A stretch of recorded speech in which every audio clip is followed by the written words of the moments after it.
Computer architecture and অর্গানাইজেশনের Bangla video টিউটোরিয়ালে আপনাদের সবাইকে স্বাগতম। আমি মাহমুদুল হাসান মুন। আজকে আমরা আলোচনা করব ফ্লোটিং পয়েন্ট মাল্টিপ্লিকেশন সম্পর্কে। ফ্লোটিং পয়েন্ট মাল্টিপ্লিকেশনের ফ্লোচার্টটি এখানে দেখানো হয়েছে। ফ্লোটিং পয়েন্ট মাল্টিপ্লিকেশনে দেখানো হয়েছে যদি এক্স এর মান 0 হয় তাহলে কি কোনো কিছুর সঙ্গে জিরোর গুণফল 0ই হবে, তাহলে অ্যান্সার হবে 0।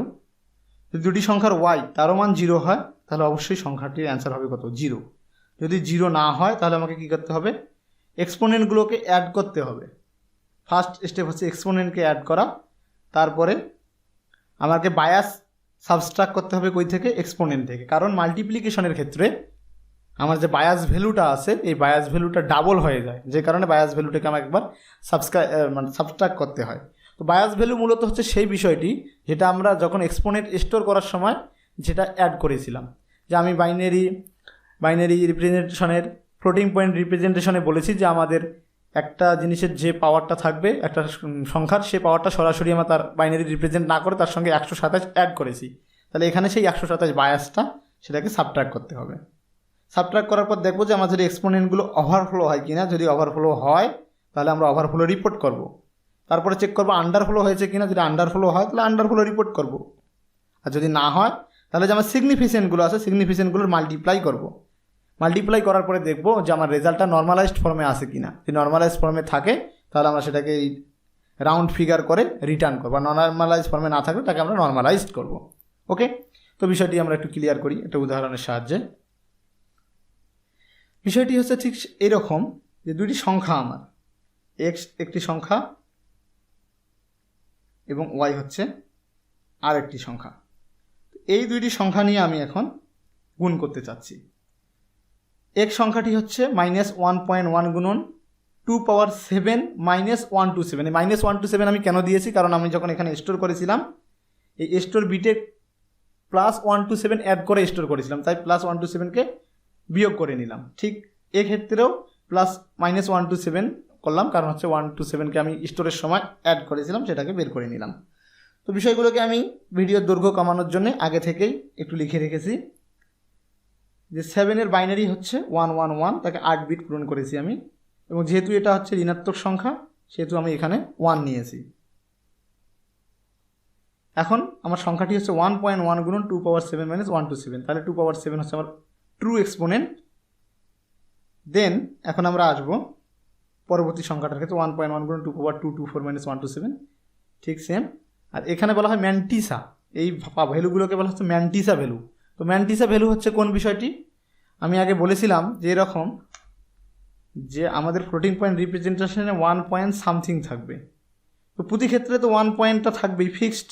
তাহলে ফিক্সডে আমরা যদি না লিখতে পারি যে বাকি যে অংশটা থাকে একে বলা হচ্ছে ম্যান্টিসা। এই ম্যান্টিসাটা আমরা এখানে স্টোর করে রাখি। তাহলে এর সামনে অবশ্যই কত আছে? 1 পয়েন্ট আছে। এটা আমার যখন ক্যালকুলেশন করবো তখন কিন্তু 1 পয়েন্টটাকে অবশ্যই আমার নিতে হবে। তো প্রথমে আমরা কি বলেছিলাম? প্রথমে বলেছিলাম যে আমাদের এক্সপোনেন্টগুলোকে অ্যাড করতে হবে। ফার্স্ট এক্সপোনেন্টগুলোকে আমার অ্যাড করতে হবে। তো এক্সপোনেন্টগুলো অ্যাড করি। এর এক্সপোনেন্ট কী ছিল? এটা। এর এক্সপোনেন্ট ছিল এইটা। এইটা আমরা অ্যাড করলাম। অ্যাড করার পরে আমরা এইটা পেলাম, যার মান হচ্ছে কত? 231। দেন কি বলেছি আমি? এক্সপোনেন্টগুলো যখন অ্যাড করা হয়ে গেল তখন বলা হলো আমার বায়াস সাবট্রাক্ট করতে হবে। তাহলে বায়াস আমার কত ছিল? প্রতি ক্ষেত্রে 127, 127কে আমরা বায়াস হিসাবে ধরে নিয়েছিলাম, বা সব ক্ষেত্রে বায়াস হিসাবে 127কে ধরা হয়। এই 127কে কী করতে হবে? ওখান থেকে সাবট্রাক্ট করতে হবে। তো আমরা 127কে সাবট্রাক্ট করে নিই ওখান থেকে, যে 231 থেকে 127 সাবট্রাক্ট করে নিলে হয় 104। তাহলে 104-এর বাইনারি হচ্ছে এই সংখ্যাটি, অর্থাৎ আমার এক্সপোনেন্ট হিসেবে মূলত এই সংখ্যাটি থাকবে গুণফলে। দেন বলা হলো যে এক্সপোনেন্টের ওভারফ্লো আন্ডারফ্লো হয়েছে কিনা। না, আমার এক্সপোনেন্টের ওভারফ্লো বা আন্ডারফ্লো হয়নি।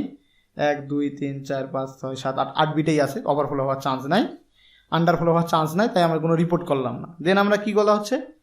Multiply significant.